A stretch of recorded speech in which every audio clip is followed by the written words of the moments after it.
Dinner plates clinked against polished silverware as the music softened for the evening speeches. Olivia Hayes lifted her champagne glass, glanced toward my table, and smiled the kind of smile that made your stomach tighten. "Rachel," she called loudly enough for half the ballroom to hear, "since you're staying instead of helping with expenses around here, why don't you make yourself useful and start clearing these plates?" Conversation stopped.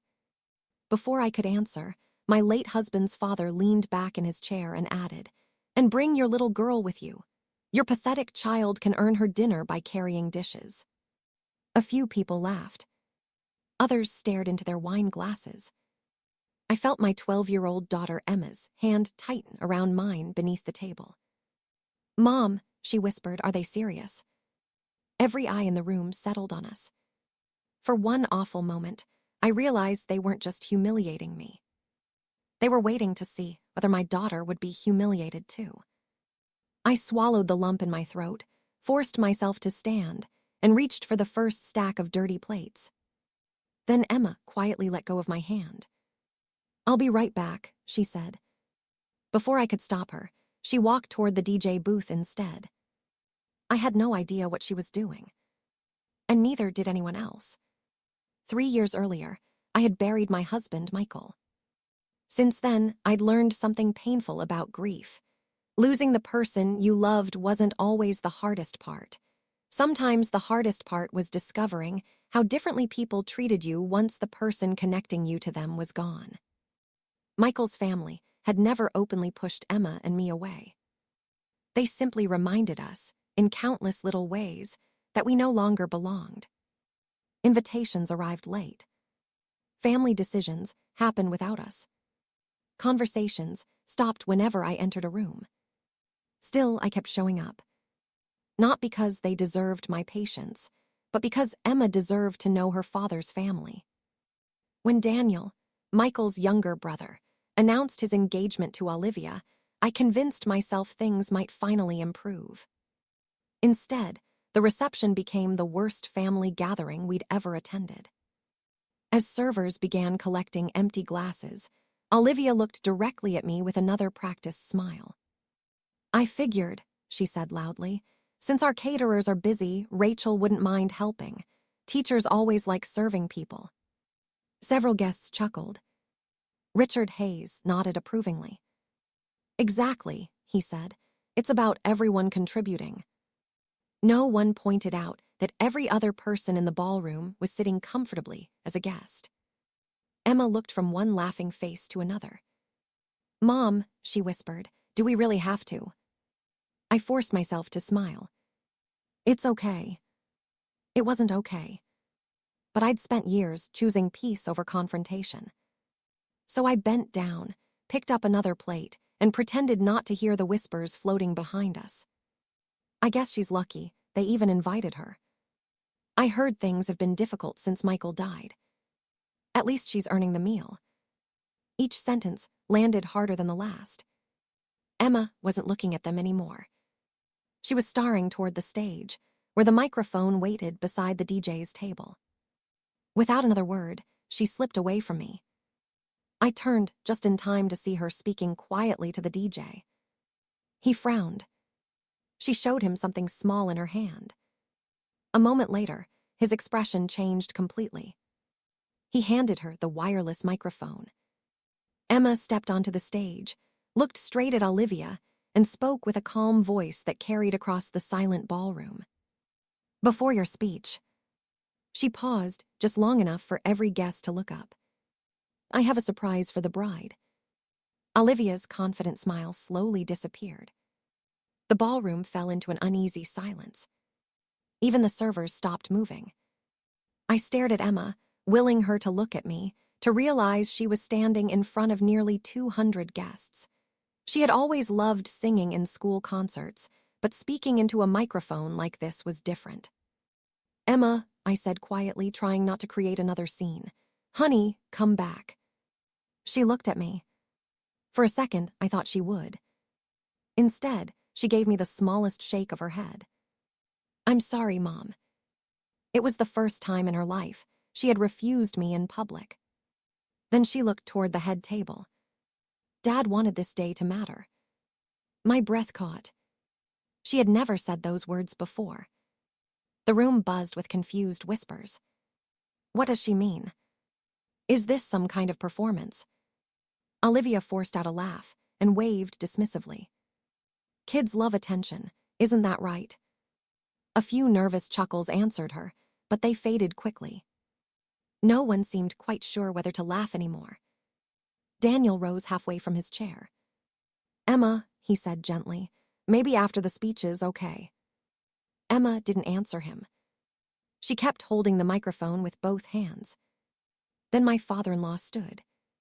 His chair scraped loudly across the hardwood floor. DJ, Richard barked, take the microphone back. We've wasted enough time. The DJ hesitated. He looked at Emma, then at Richard, then back again. He muttered. She asked for just a minute. She doesn't get a minute. Richard's voice echoed across the ballroom. This is a wedding, not a school recital. A few guests exchanged uncomfortable glances. One elderly woman quietly folded her napkin and whispered something to the man beside her. Even people who had laughed moments earlier now seemed embarrassed by how aggressively Richard was speaking to a child. Emma took one careful step closer to the projector screen. I only need 1 minute, she said politely. Please. Something in her voice made the room still again. There wasn't anger in it. There wasn't defiance. Only quiet certainty. Watching her, I suddenly remembered another afternoon nearly 3 weeks earlier. I had gone into our attic looking for winter decorations. Instead, I found Emma sitting cross-legged on the floor beside an old storage box. Michael's storage box. Family DVDs. Mini DV tapes. Photo albums. His old camcorder. Our laptop rested beside her. On the screen was a frozen image of Michael smiling into the camera. He looked so alive that, for a heartbeat, my chest actually hurt. Sweetheart, I asked softly. Emma jumped. She snapped the laptop shut so quickly, I thought she had broken it. Oh. She wiped at her eyes. I was just watching Dad. I sat beside her and wrapped an arm around her shoulders. I miss him too. She leaned into me. Neither of us spoke for several minutes. When I finally stood to leave, I noticed she'd slipped something small into her hoodie pocket. I assumed it was an old family photograph. I never asked. Grief makes people cling to strange little treasures. I thought she simply needed time. Now, standing in the wedding reception, I watched her reach into that same hoodie pocket. Not a photograph. A tiny black flash drive. Recognition struck me instantly. Michael's. He used to keep important files backed up on it because he never trusted cloud storage. After he died, I had searched everywhere for that drive. I never found it. Apparently, Emma had. My heart started pounding. What had she discovered? What was on that drive that made her willing to stand against this entire family? She glanced toward me one last time, then tightened her grip on the microphone. The ballroom waited. So did I. What could my 12-year-old daughter possibly know that was worth stopping an entire wedding? Before anyone else could react, Emma walked to the projector stand beside the DJ. She held up the small black flash drive. I just need to play one video. Olivia was out of her chair instantly. No. Her voice was sharp enough to cut through the room. Absolutely not. She hurried toward the stage, the train of her wedding dress trailing behind her. Daniel, stop her. Daniel looked from his bride to Emma. He hesitated. I don't even know what this is about. Emma carefully handed the flash drive to the DJ. Can you plug this in, please? The DJ looked toward Richard. Richard glared back. I'll personally see that you're never hired by this family again if you touch that computer. The DJ swallowed hard. Then he looked at Emma. I'm sorry, he whispered. Before he could step away, Daniel raised his hand. Wait. Everyone turned toward him. Let's hear what she has to say. Olivia stared at him in disbelief. You're taking the side of a child. I'm taking the side of finding out what's going on. The DJ slowly inserted the flash drive into the laptop, connected to the projector. The ballroom became so quiet that I could hear silverware settling onto china. Emma stepped back to the microphone. My dad used to record everything. She looked around the room. Birthdays, Christmas, school concerts, even ordinary conversations. A few relatives smiled faintly, remembering. He always said memories shouldn't depend on people telling the truth later. Several guests exchanged puzzled looks. No one understood where she was going. I didn't either. Richard folded his arms. This is ridiculous. Then he pointed directly at me. Rachel put her up to this because she couldn't handle a little joke. Dozens of eyes shifted toward me. I didn't, I answered honestly. I don't know what she's about to show. Olivia laughed, but it sounded forced. See, even Rachel admits she has no idea what her daughter is doing. Emma nodded. That's true. I looked at her, surprised. I didn't tell Mom. I wanted this to be a surprise. She turned toward Olivia. My surprise is actually for you. Olivia crossed her arms. Fine. Let's see your little surprise. Emma nodded to the DJ. Just the first part. The projector flickered to life. The ballroom lights dimmed automatically. A grainy home video appeared on the large screen. Michael. My husband. He looked younger. Healthier. He was sitting in our old living room with a notebook balanced on his knee. For a moment, I forgot where I was. I simply stared at his face. Then his recorded voice filled the ballroom.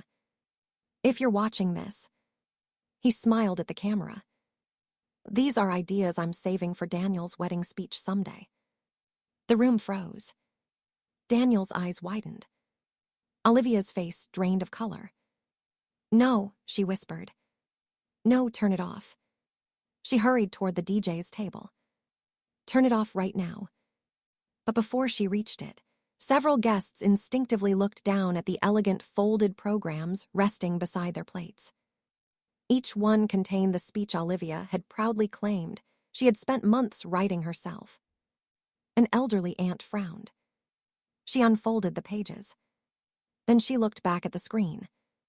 A cousin sitting near the front quietly read the opening paragraph aloud under his breath. His expression changed immediately. There. He stopped.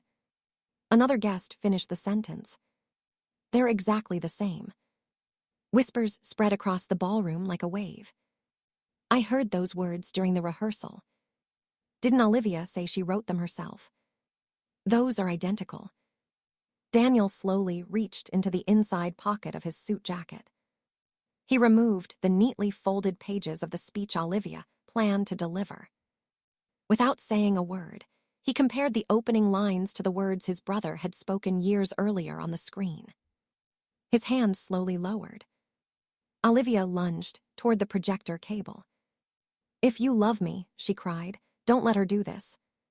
Just before she could pull the plug, Daniel stepped between her and the projector. He caught her wrist. Then, for the first time that evening, he spoke firmly enough for the entire ballroom to hear. No. Chapter 2 complete. Hit Geo to continue. Chapter 3. No one spoke. The only sound in the ballroom was Michael's recorded voice coming through the speakers. Daniel slowly released Olivia's wrist, but he didn't step away from the projector. Instead, he faced the screen. Play it, he said quietly. The DJ nodded. The video continued. Michael looked down at the notebook on his lap and smiled to himself. I don't want this to sound too formal, he said into the camera. Daniel will tease me forever if I make everyone cry before dinner. A few guests let out uneasy breaths. Several recognized the joke. It was exactly how Michael used to talk. He crossed out a sentence in his notebook. No, that's too much. He tried again. Then he delivered the opening of the speech. Word for word. Every welcome. Every memory about growing up with Daniel. Every joke about stealing each other's bicycles. Every heartfelt wish for a happy marriage. Each sentence matched the printed speech Olivia had proudly distributed earlier that afternoon. I covered my mouth. I'd heard those words only once before, when Olivia had rehearsed them at the rehearsal dinner. Back then, everyone had praised her talent. Now we knew why they sounded so genuine. They had belonged to Michael all along. Emma lowered the microphone and looked at me. I found it while I was organizing Dad's videos. Her voice trembled for the first time all evening. I wanted to make a memorial video for his birthday. She swallowed hard. I wasn't looking for this. The guests listened without interrupting. A few days later, I walked past the guest room and heard Olivia practicing her wedding speech. Emma looked toward the bride. It sounded familiar. I thought maybe I was imagining it. She glanced back at the projection. So I watched all of Dad's old videos. I kept hoping I'd remember wrong. She shook her head. But then I found this recording. She pointed toward the date stamp visible in the corner of the screen. It had been recorded nearly 5 years before Michael died. Long before Daniel had even met Olivia. I didn't want to believe someone would do that. So I checked the recording again. And again. I even asked my teacher how video timestamps worked. She paused. I wanted to be absolutely sure. Daniel slowly folded the printed speech in his hands. He looked at Olivia. His voice was calm.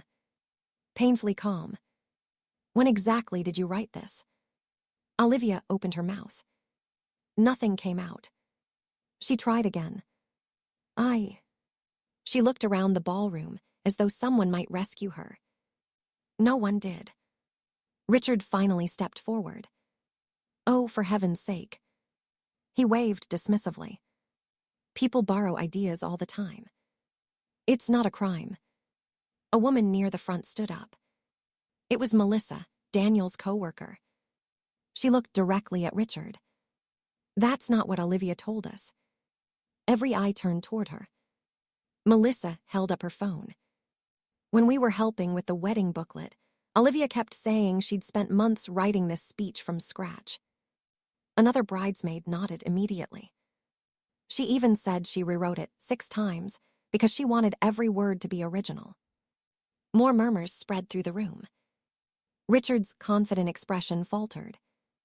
His explanation no longer fit what everyone had heard. The room had changed. An hour earlier, they had laughed while a widow and her daughter were ordered to clear dirty plates. Now those same people were staring at the bride with disbelief. Emma slowly lowered the microphone. She looked at Daniel, then at Olivia. Finally, she looked at the guests. I didn't come here to ruin a wedding. Her voice cracked. I just didn't want people clapping for my dad's words without ever knowing they were his. She looked toward me. I wanted them to remember him. I felt tears fill my eyes.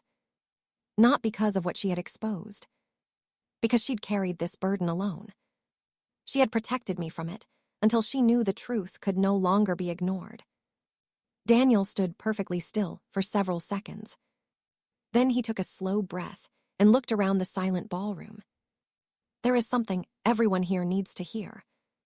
Daniel stood in the center of the ballroom with the folded speech still in his hand. No one interrupted him. Not the guests. Not the DJ. Not even Olivia. He looked at the pages, then up at the projection screen where Michael's image had been frozen mid-smile. I've spent the last 6 months believing Olivia wrote this speech, he said quietly. She told me she wanted every word to come from her heart. His voice wavered. I believed her. He slowly unfolded the pages one last time before tearing them neatly in half.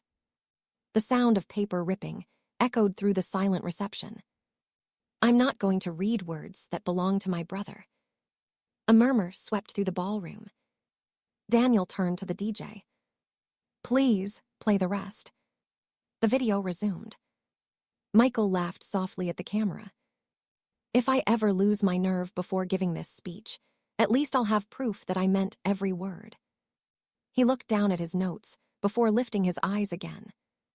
Daniel, if you're watching this, it means today's finally here. His smile widened. I hope I get to stand beside you and embarrass you in front of everyone you love. Several guests covered their mouths. Others quietly wiped away tears. Michael continued.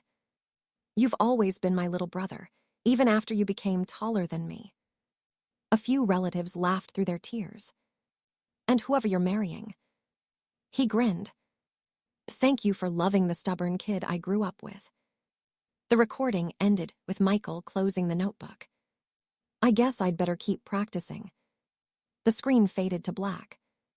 For several long seconds, no one moved. The silence carried more weight than any applause ever could. Daniel bowed his head. When he looked up again, his eyes were wet. My brother should have been standing here today. He glanced toward Emma. Instead, his voice caught. His daughter made sure he still was. Emma's composure finally broke. She handed the microphone back to the DJ and buried her face against my shoulder. I didn't want everyone to forget him, she whispered. I wrapped both arms around her. No one ever will. Around us, people who had laughed only minutes earlier began approaching one by one. The first was Aunt Susan. She stopped in front of Emma. I'm so sorry. She looked at me with genuine regret. I should have spoken up when they told you to clear those plates. I nodded, unable to speak. Another relative stepped forward. Then another. Before long, several family members were apologizing, not only for tonight, but for years of staying silent whenever Richard dismissed us or treated us like outsiders. One of Daniel's college friends approached with tears in his eyes. I laughed, he admitted. I thought it was just awkward family teasing. He shook his head. I should have known better when a child looked more dignified than the adults. Richard remained near the head table, his face flushed. This has gotten completely out of hand, he muttered. No, Daniel replied firmly. It got out of hand when my brother's widow and daughter were treated like servants. Richard stared at his son. I was trying to keep the evening moving. You told a 12-year-old she had to earn her dinner. Daniel didn't raise his voice. He didn't need to. Every guest had heard those words earlier. There was no denying them now.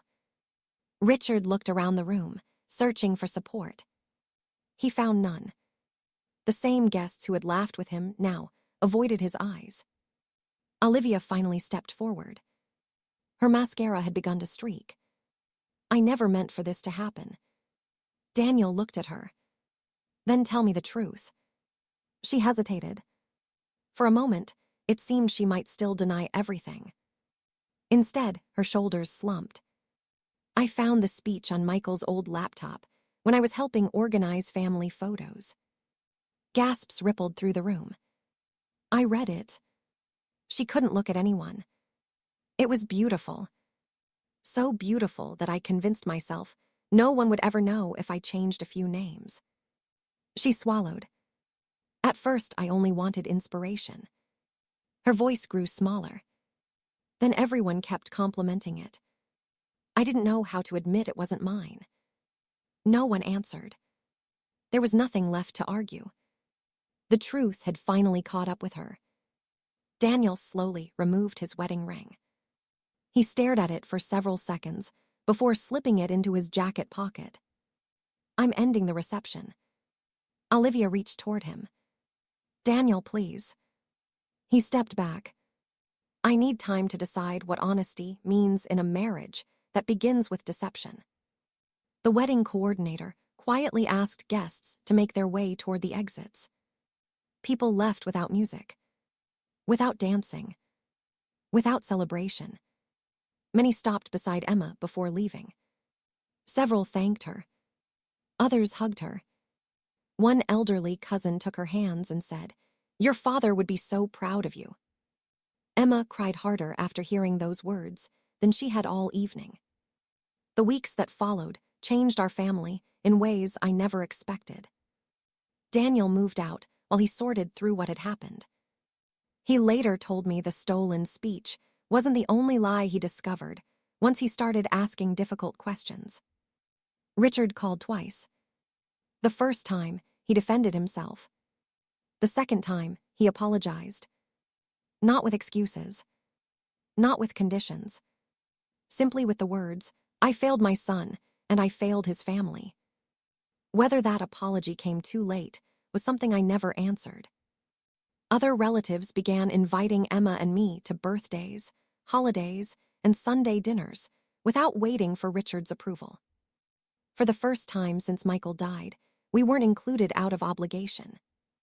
We were wanted. A month later, Daniel visited our house carrying a small wooden box. "I found this while cleaning out Michael's things," he said. Inside was the original notebook from the video. Every handwritten line matched the recording. He placed it gently into Emma's hands. "I think Dad would have wanted you to keep it," he said. She held it as though it were made of glass.